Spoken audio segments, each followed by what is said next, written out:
Paula Also, is if we crazy. do a trailer, I want to have in the trailer the horrific thing had to do with donuts. Because if I saw a trailer and it said that, I would watch it. I would want to know what was happening. What horrors have you experienced in green rooms or dressing rooms? Horrors?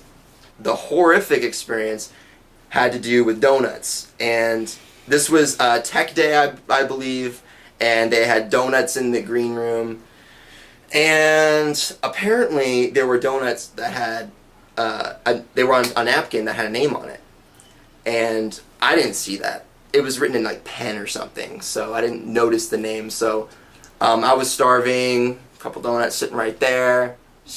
I ate them, just a couple donuts, and I found someone came over to me and goes, "What did you just do?" I was like, "What?"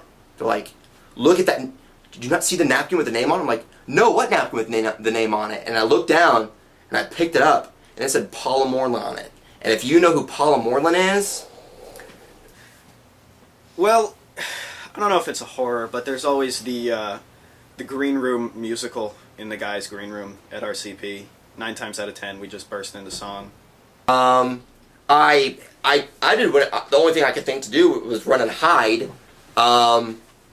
and found out Paula Morlin showed up about 10 minutes later looking for her donuts, and they weren't there. Obviously, everyone ratted me out because they didn't want to face her wrath any more than I did. So they were like, "It was John." Someone came into the dressing room where I was hiding and said, "Paula wants to see you." I do the walk of shame into the green room. Paula's got a big smile on her face. And he does one of these. "Come here." All the homoerotic jokes are really nice. What is it? In the guys' dressing room, there was always the thing where, if like a small amount of girls were in there, usually one, and one guy was able to sneak over to the door, hold it shut, and smash those lights off. Then every guy pulls up their shirts, past the nipples, and screams, "Nipple!" And she goes, "Did you eat my donut?" It's like, "Yes, ma'am." She goes, "You're going to get me a new donut." I said, "Yes, ma'am, I am." "Okay, then." And then she walked away. And literally, I had to beg my stage manager to let me leave so I could go get her donuts.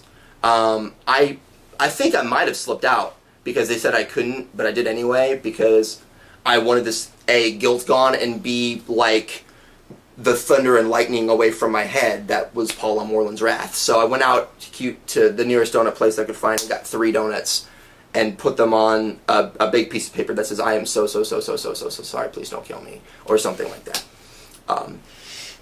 But yes. Have you ever had an onstage kiss? No, not yet.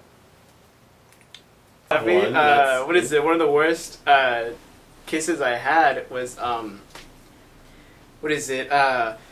This girl, let's call her girl, and she was going out with this guy. Let's call him Tool. Anyways, I had to kiss with girl for like the director was like, "I want that kiss to last 10 seconds at least, while these other guys are talking, and you're just down there center stage kissing." And I was like, "Oh, it's really awkward because I'm really good friends with girl." And so, we got through it, and it was always uncomfortable for me. But the thing that made it most uncomfortable was she started dating Tool, and so backstage, we'd be ready to go on, and I would have to come in carrying her fireman style, and there were it started getting to the point where girl and Tool would make out backstage all the time, especially right before I had to kiss girl. 7 couples, maybe 8, and we all had to die at a different time. The bride's killing the groom, so the audience could focus on one select scene. So, of course, me and my bride are last, and the idea they were going to try originally was, we're just going to have them continue to kiss until it's your time to die. And since we were the last ones, we would be kissing for literally about 2.5, 3 minutes of just non-stop kiss. So my partner that I was doing the kissing scene with apparently put her tongue in my mouth.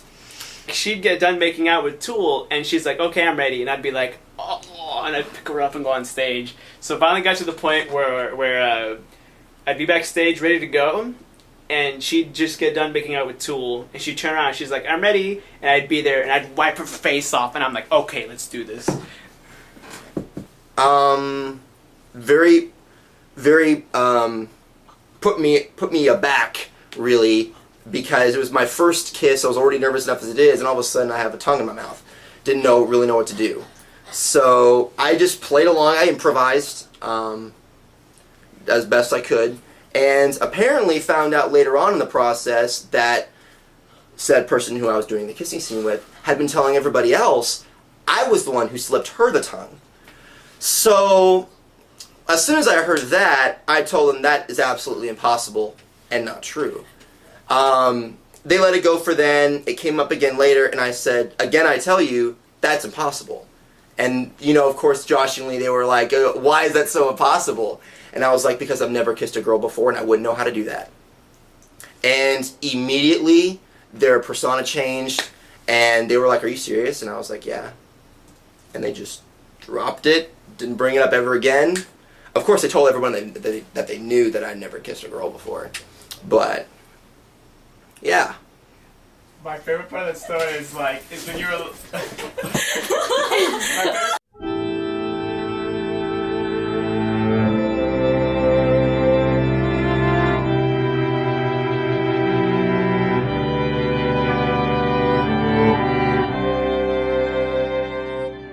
Was amazing.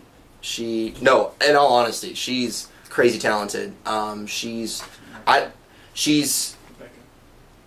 honestly can't believe at the age she is that she can continue to be doing this to the extent that she does.